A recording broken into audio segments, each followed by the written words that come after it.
de apresentação e tudo mais, eu vou trazer um pouco do que eu estava mexendo uns dias atrás, por mera curiosidade, porque eu achei divertido. Então eu vou juntar algumas coisas que eu estava vendo nos últimos meses, eu tenho estudado bastante desenvolvimento de jogos, eu tenho estudado Clojure, e muitos aqui sabem que eu gosto muito de .NET. Então eu falei, beleza, como é que vai ser construir jogos usando Clojure CLR? Então eu peguei várias coisas que, bem, é uma junção, acho que ninguém nunca imaginaria que ia tentar fazer, né? Aí eu falei, beleza, como é que eu posso fazer isso? Eu gosto muito de um framework chamado Monogame, que é esse carinha aqui, que eu tô com o link aberto para vocês. Poderia ter usado Unity com Arcadia, tem outras formas também, mas eu acho tipo, muito pesado. Eu queria um negócio mais cru e usar o Clojure CLR mesmo, para ver como é que tava, e se funcionava e tudo mais. Porque era algo que eu só tinha ouvido falar, nunca tinha rodado de verdade. E esse Monogame, ele é um framework muito poderoso, assim, tipo, ele é simples, ele não é uma engine. Se você olhar aqui no showcase dele, a gente tem as coisas maravilhosas feitas com ele, tipo Celeste, tipo Fez, Bastion, Stardew Valley, Towerfall. Então, e ele é muito bom porque ele porta para tudo, né? Tipo, ele é um daqueles frameworks que você consegue, se você quiser lançar para sua geladeira, funciona. Eles já fizeram um port para Switch, é 100% open source e gratuito. E tem uma API bem interessante. Um lado legal é que ele é baseado no finado XNA, né? Esse XNA que foi o framework de games da Microsoft na época do Xbox 360, Xbox e para PC também.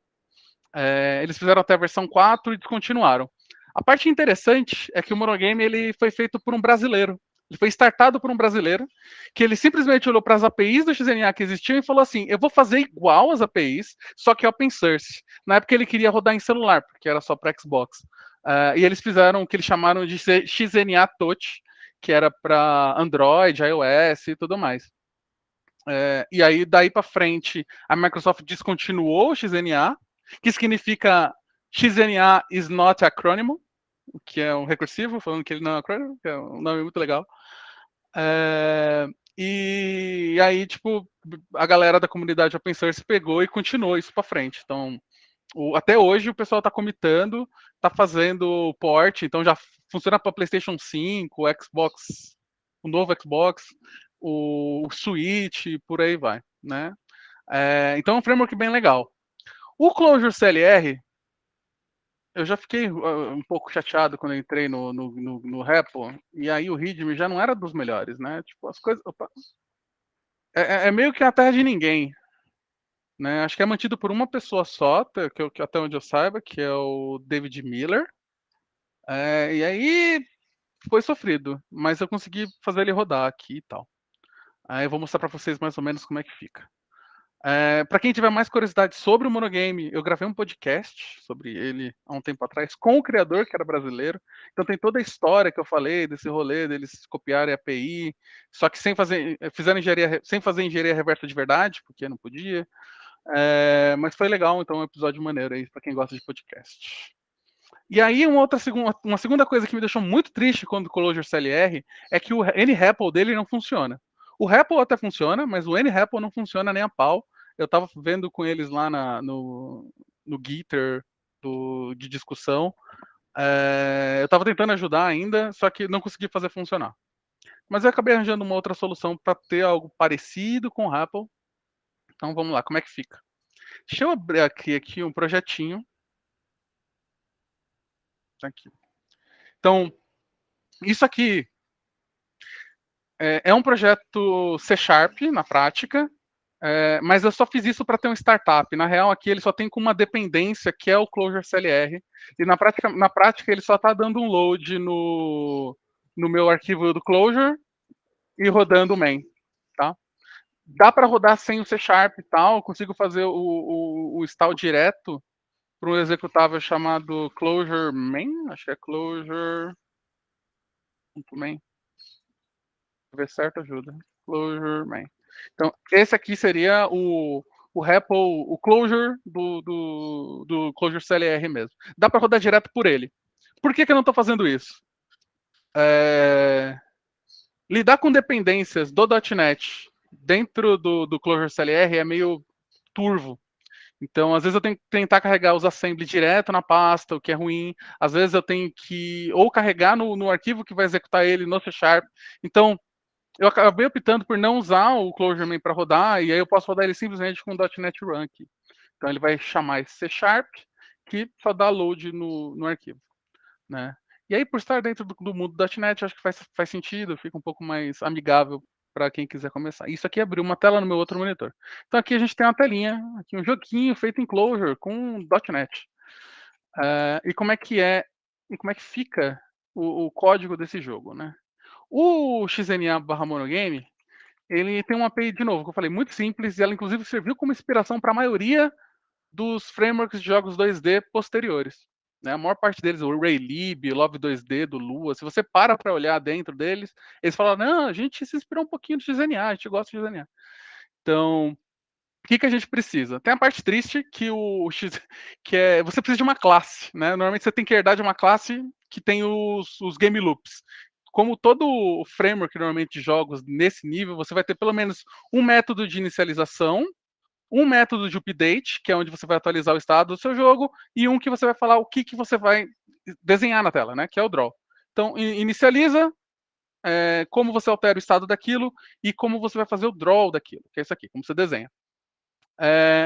Esse arquivo que está aqui, esse Monogame Closure, na verdade é um wrapper que eu fiz em cima de algumas coisas do Monogame, porque no final é aquele negócio, né? É um interop. E aí o interop nem sempre fica idiomático ou bonitinho para usar no Closure direto.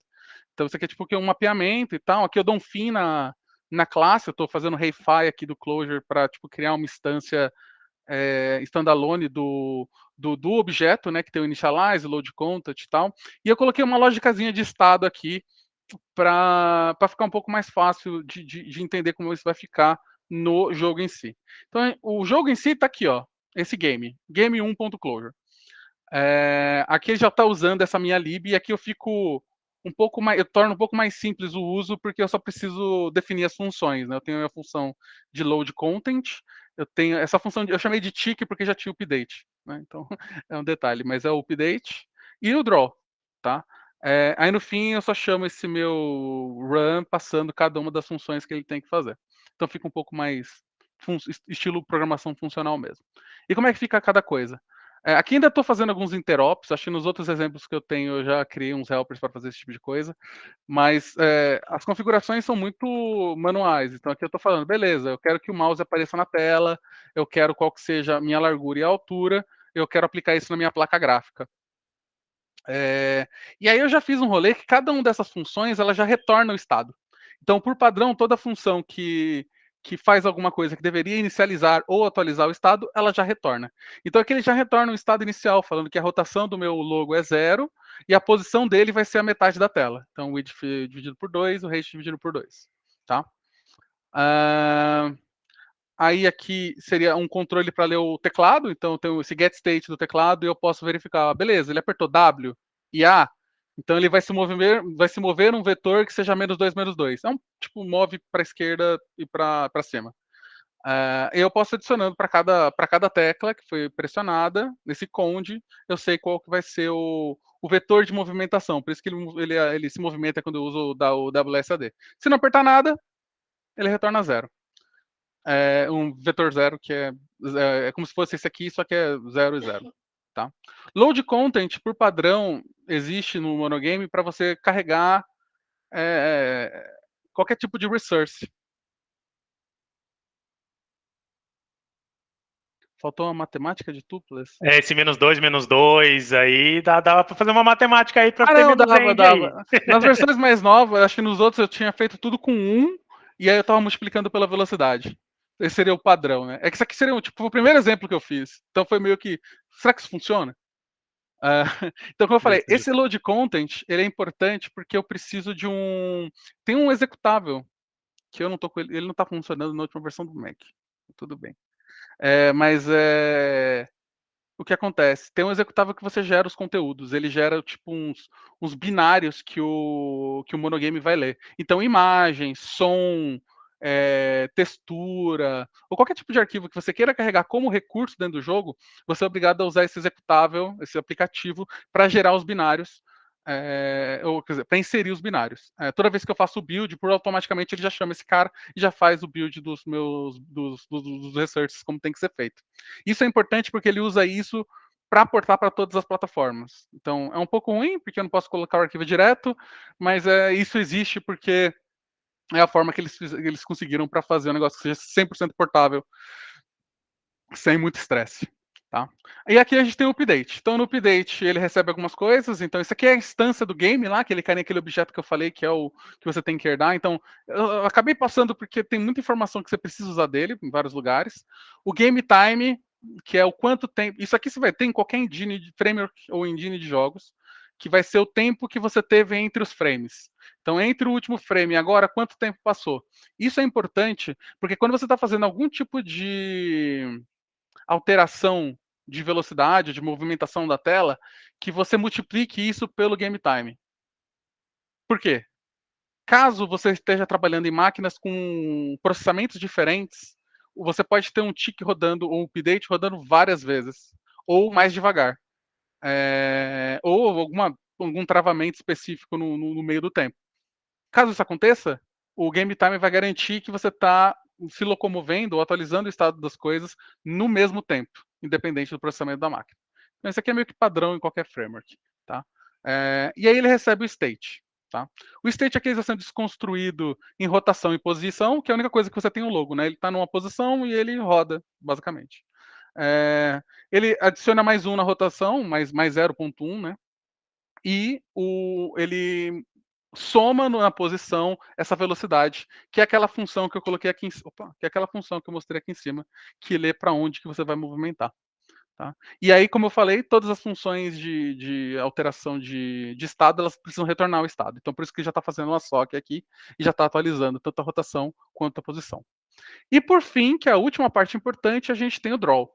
Tá? Por ser um jogo 2D, o monogame tem esse carinha chamado Sprite Batch, que é literalmente para você juntar vários draws em um específico configuração de translation, de uma matriz de transformação ou de shaders, e você manda isso tudo de uma vez para a placa de vídeo. Tá? Basicamente é um objeto, é como se fosse um componente que você pode escrever coisas na tela, desenhar coisas na tela. Tá? Então ele também recebe o delta time, às vezes é importante, e o graphics device, que é onde que eu tô querendo desenhar. Tá? E é lógico que ele vai receber o estado, né? Que é o estado que estava sendo calculado no update. No estado tinha o logo, que é o que a gente carregou aqui em cima, né, no load content. Cadê o load content? Então aqui ele já está retornando o estado com o texture logo. Então isso é literalmente a imagem, a rotação e a posição. Ele só está desconstruindo isso e a gente entra na parte de como desenhar isso na tela. Aqui ele está pegando o centro do logo, né? Porque normalmente, quando você está desenhando as coisas com esse tipo de framework, ele considera o ponto 00 o ponto superior esquerdo da imagem. E eu quero desenhar como ele sendo no meio. Porque se eu rotacionar no ponto esquerdo de cima, ele vai rodar em cima do canto, então ele vai rodar estranho. Eu quero que ele roda no próprio centro da imagem, então por isso que eu preciso do centro. Aqui é para limpar a tela, então toda vez que ele vai fazer um desenho antes, ele limpa o que tinha anterior, porque senão você vai fazer aqueles efeitos de seguindo, né? Tipo, sabe quando trava o Internet Explorer, fica redesenhando a tela? É tipo isso. Então é importante que a gente limpe a tela antes. Aqui é o que eu falei, então esse dá um begin nesse Sprite Batch, então começa o desenho. Eu posso chamar dentro desse begin, entre o begin e o end, uma quantidade que eu quiser de draws. Aqui no caso, como só estou desenhando a textura, eu passo um mapa de parâmetros para ele. Na verdade, isso é uma função com vários parâmetros, eu só simplifiquei para ser um mapa para ficar mais fácil aqui. E aí eu passo, beleza, eu quero qual é a textura, qual é a posição dela na tela. Uma coisa interessante que eu posso falar, não necessariamente eu preciso desenhar a imagem inteira. Esse search rectangle, eu posso passar um rectangle que seja um pedaço daquele sprite. Então, se eu tenho um sprite sheet com várias imagens divididas, eu posso falar, não, desenha essa parte, depois essa parte, depois essa parte. Então, você ganha aí um certo maleabilidade com esse draw, né? A cor padrão, que é branco, então branco não vai alterar nada. Se você pode, por exemplo, eu quero que fique avermelhado, você pode passar um vermelho aqui, ou vários tons de cores. Qual é a rotação, qual é a origem, que é isso que eu calculei aqui. Então, as transformações que eu estou passando de rotação vão ser referentes a qual origem, então é o centro. Qual é a escala do logo, então ele é o dobro daquele tamanho, estou dividindo ele. Tem alguns sprite effects aqui, no caso eu estou passando none, mas você pode fazer um flip horizontal, flip vertical, algumas coisas desse tipo. E alguns tipos de draw, aqui no Begin você tem alguns parâmetros que você pode passar também. Você pode definir qual que é o layer, né? Então, beleza. Independente da ordem que eu mando desenhar, eu quero que isso aqui apareça atrás. Então você passa um layer deft para falar. É o z-index, né? Você vai falar qual que é a posição daquilo que ele vai ser desenhado na tela. E basicamente é isso, tá? Isso aqui vai fazer o nosso joguinho rodar. Esse joguinho que não faz nada, que é um joguinho bobo, né? Deixa eu rodar de novo aqui. .NET Run.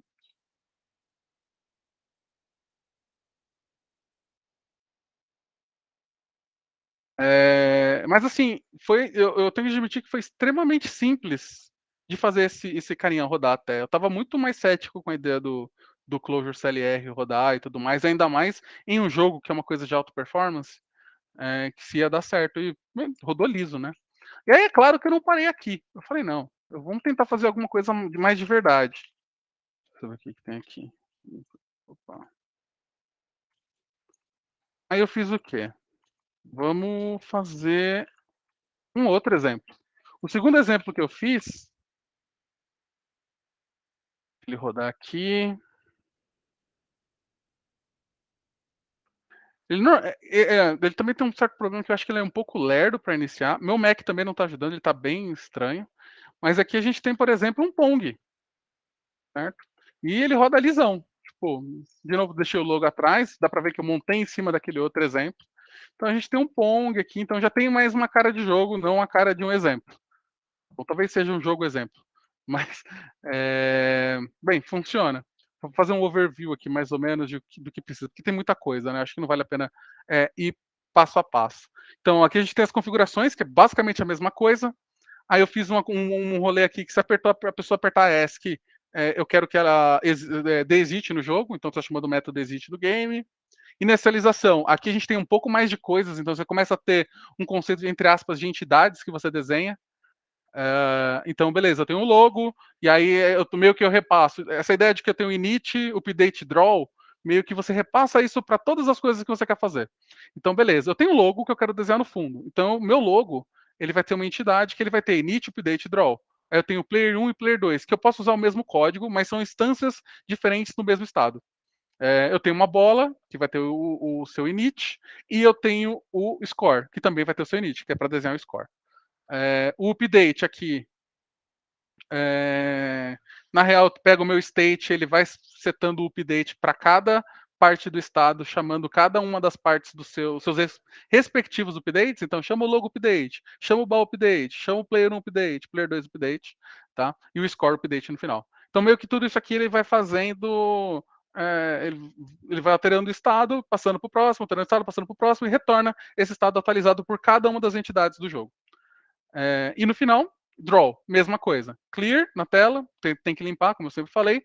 E aí você chama o draw de cada uma desses cada um das entidades, entre aspas. E aí cada entidade tem sua própria lógica. Não necessariamente esse é o melhor código Clojure do mundo, tá, gente? Eu fiz esse exemplo aqui, esses exemplos eu fiz literalmente tipo, beleza, quero ver funcionando. Né? Vamos ver o que acontece. Então, por exemplo, aqui, só para pegar um exemplo mais simples, vamos pegar o player. Acho que o player é mais fácil. Esse código está todo no meu GitHub, está aberto, tá? Então, quem quiser curioso, quiser brincar, eu super encorajo. Então, aqui, tipo, é o código do player. Então, ele vai ter o init aqui. Então, beleza. Aqui no init, ele vai fazer tudo que ele tem que fazer. Vou carregar uma textura. No caso, aqui não tem nenhum sprite para ser renderizado. Ele está pegando uma textura de uma cor. Tá? Aqui eu já mudei para usar o nome das cores, ao invés de usar os enums da linguagem e tal, para ficar um pouco mais closure. Tá? O index dele, se ele é 1 ou 2, e a posição que ele inicia. Tá? E aqui ele tem um define player position baseado no index. Tá? Para saber se ele vai ficar à esquerda ou à direita. Beleza? Então isso aqui seria a leitura do teclado, que é um pouco diferente daquela que a gente fez, que eu tinha feito antes. Então, na prática, ele está pegando o estado do teclado, ele faz uma função para saber qual tecla apertou, e ele já tem uma velocidade definida aqui. E aqui ele olha para, dependendo do player, se é W ou é para cima, porque esse aqui, cada pad, um é controlado com WSAD, o outro é controlado com as setas. Então, é basicamente isso aqui que ele está fazendo. Então, ele pega a velocidade, retorna a velocidade, dependendo das teclas que você apertou e do index do player que você está passando. Aqui é um clamp, para ter certeza que você não vai conseguir passar os pads acima ou abaixo da tela. Então, basicamente, eu estou verificando o tamanho da tela. Então, qual que é o mínimo, qual que é o máximo, e para cada um desses cálculos, ele vai fixar ele naquela posição. Esse aqui é o que chama o move, beleza? O update. Então, o update só vai receber o estado e chamar o update daquele pedacinho de dentro do estado para o player. E o draw, ele vai usar o sprite batch, vai pegar a textura, tudo que ele já tem aqui, que ele foi carregado, e desenhar na tela. Então, isso vai ser meio que padrão para todos. Eu não vou passar um por um, porque vai ser muito tempo. Mas, de novo, funcionou de um jeito bem maravilhoso. Um outro exemplo que eu fiz aqui ainda era o kit. Deixa eu dar um reset aqui. CO.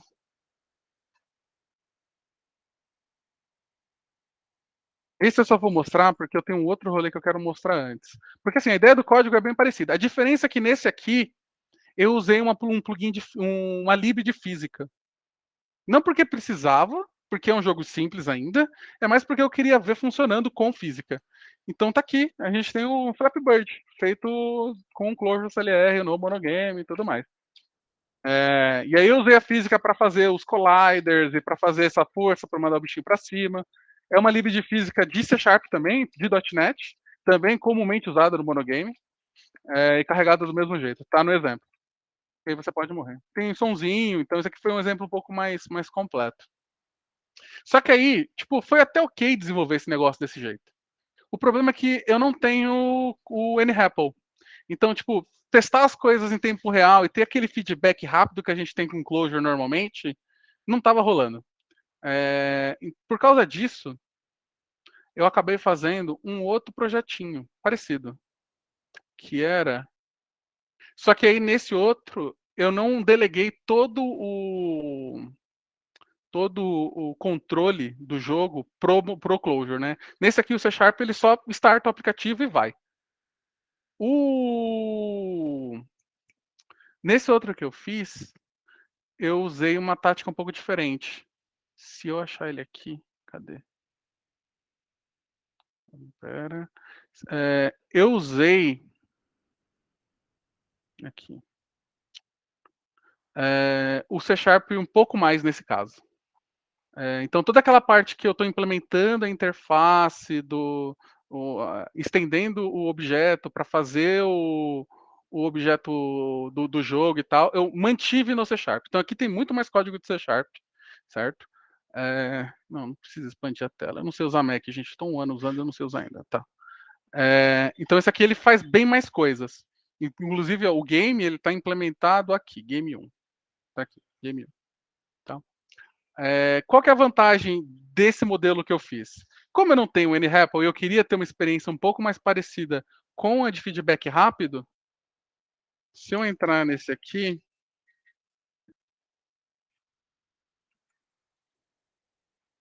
dar um hard reset e ir direto no Flappy Bird. Não pode ser no master mesmo. Só para mostrar. Eu fiz, como eu consigo com o .NET ter um controle do engine do Clojure CLR, eu fiz um file watch. Então ele fica olhando para os meus arquivos de Clojure e quando alguma coisa é alterada aqui, ele automaticamente ele consegue recarregar com o jogo rodando. Então ele meio que está alterando só as lógicas. Em Clojure está a lógica do jogo só. Tipo, a infraestrutura ainda está em .NET. Talvez desse para fazer tudo em Clojure. Mas meio que eu já tinha feito essa engine de auto-update para uma versão dessa usando o Lua. Então era mais fácil. Não me julgue. Então, aqui, por exemplo, está Hello Phone Closure. Vou colocar Hello Phone Eden, porque eu gosto do Eden.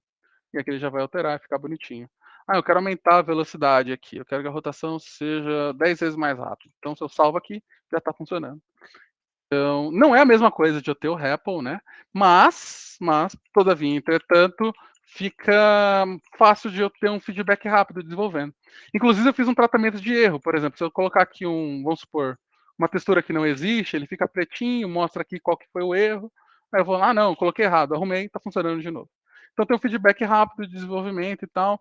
E a parte de C Sharp, teoricamente, não precisaria nem tocar, porque é só essa engine que faz o load do joguinho. E é isso. Esse aqui eu refiz todos os projetinhos usando aqueles exemplos, usando esse. Refiz não, né? Eu copiei, colei o código e arrumei e adaptei. Tinha ajudado algumas coisas, por exemplo, como eu falei, cores agora. Você poderia passar aqui. Eu criei um mapa com todas as cores para você passar. Os effects também, agora são chaves. Tem as funçãozinhas que faz aqueles negócios iniciais. Então ficou um pouco mais amigável ao Clojure para você escrever, sem ter que conhecer, ou o meu objetivo é você não ter que importar nada do XNA Framework oficial, né? Você ter tudo isso dentro desse wrapper em Clojure. E é isso, gente, eu acho. Tipo, alguma dúvida? Então, isso aqui também tá no meu GitHub, tá? Os dois estão lá. Um tá como Clojure Monogame, e o outro tá como Monogame Clojure Hot Reload, que é esse aqui, que é o mais moderninho.